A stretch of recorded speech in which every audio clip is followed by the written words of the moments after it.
बड़ी डेवलपमेंट हुई है इंटरनेशनल क्रिकेट के अंदर, क्योंकि बांग्लादेश के किसी प्लेयर को आईपीएल की ऑक्शन पे भारतीय जो आईपीएल होती है उन्होंने बाय नहीं किया। ये ऐसे ही हो गया? नहीं, ये भारत के जय शाह साहब ने, अमित शाह साहब ने, नरेंद्र मोदी साहब ने, डॉक्टर जयशंकर साहब ने, ये मोहम्मद यूनुस साहब और बांग्लादेश को सबक सिखाया है। और अब हुआ ये कि जी आईपीएल में बांग्लादेश के खिलाड़ियों को नहीं लिया जाएगा। ये फैसला किया है ना सिर्फ ये कि पीएम मोदी ने, उनके साथ डॉक्टर जयशंकर, अमित शाह साहब और जितने भी लोग मोदी जी की गवर्नमेंट में प्रोमिनेंट जगह पर हैं, मिनिस्टर्स हैं या कुछ है, उन्होंने फैसला किया है और उनकी तरफ से कहा यह जा रहा है कि शायद उन्होंने ही प्रेशराइज किया है। और वहां पर हिंदुओं के साथ जो हो रहा है उस चीज को लेकर बांग्लादेश के सारे प्लेयर जो है वो अंडरग्राउंड फैसले किए गए कि इनको उठाना नहीं है, इन सबको जो है अनसोल्ड जाना है। इस वजह से बांग्लादेश के सारे सबको जो है अनसोल्ड जाना है। इस वजह से बांग्लादेश के सारे प्लेयर अनसोल्ड हो गए।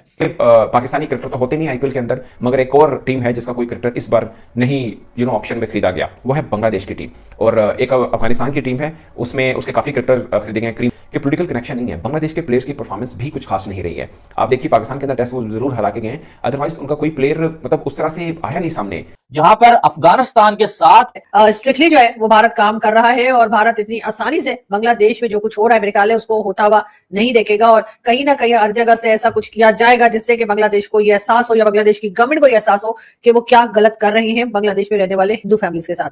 और यही वजह है कि पहले हमने पाकिस्तान और अब हमने देखा कि बांग्लादेश के साथ भी तकरीबन वही पॉलिसी जो है वो फॉलो की जा रही है कि जी आप अगर वहां पर रहने वाले, बांग्लादेश में रहने वाले जो हिंदू फैमिलीज है, अगर आप उनके साथ गलत, भारत जो है वो एक तरह से बांग्लादेश को सजा दे रहा है, उसको उनको पनिश कर रहा है या उनको ये बता रहा है कि जी अब वो जो सारे मजे आपके लगे हुए थे शेख हसीना के साथ कि आप आईपीएल में भी आ रहे थे और बाकी चीजों में भी आ रहे थे, गौतम अडानी भी कुछ नहीं कह रहे थे और इलेक्ट्रिसिटी भी आप इस्तेमाल कर रहे थे, तो वो सारे के सारे मजे जो है या वो सारे के सारे फायदे जो है वो अब रोक दिए जाएंगे। और अब आईपीएल में जैसे कि सभी जानते हैं कि अमित शाह जी के बेटे जो है वो जी आईपीएल या क्रिकेट बोर्ड के जो चेयरपर्सन के जी बांग्लादेश बनाया ही जो है वो भारत ने है और भारत ने कोशिश करके और भारत ने साथ देकर और उस वक्त बांग्लादेशियों का साथ दिया, बांग्लादेश के लोगों का साथ दिया, जिसकी वजह से 1971 में पाकिस्तान से अलग होकर बांग्लादेश बना। और अब हुआ ये कि जी आईपीएल में बांग्लादेश के खिलाड़ियों को नहीं लिया जाएगा। ये फैसला किया है ना सिर्फ ये कि पीएम मोदी ने, उनके साथ डॉक्टर जयशंकर, अमित शाह साहब और जितने भी लोग मोदी जी की गवर्नमेंट में प्रोमिनेंट जगह पर हैं, मिनिस्टर्स हैं या कुछ है, उन्होंने फैसला किया है और उनकी तरफ से कहा यह जा रहा है। और उसका मेन रीजन यही है कि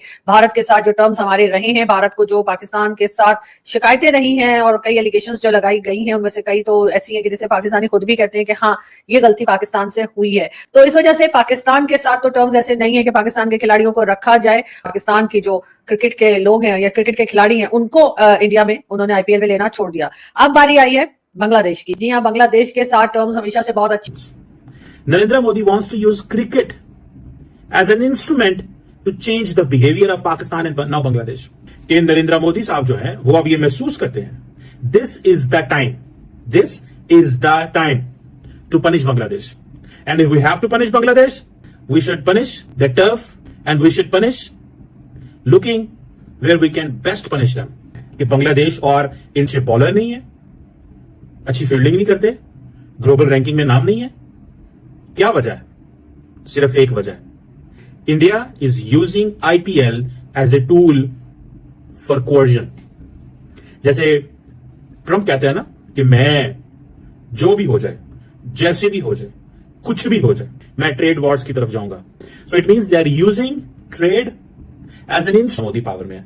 कई लोगों का कहना यह भी है कि जय शाह जो इस वक्त के क्रिकेट बोर्ड के चेयरपर्सन हैं, जय शाह को शायद उनके फादर अमित शाह साहब ने और साथ साथ मोदी जी के लोगों ने, खास मोदी जी वगैरह ने भी शायद यही कहा है कि बांग्लादेश से कोई खिलाड़ी ना रखा जाए और ये यकीनन बांग्लादेश के लिए एक बहुत बड़ा नुकसान होगा।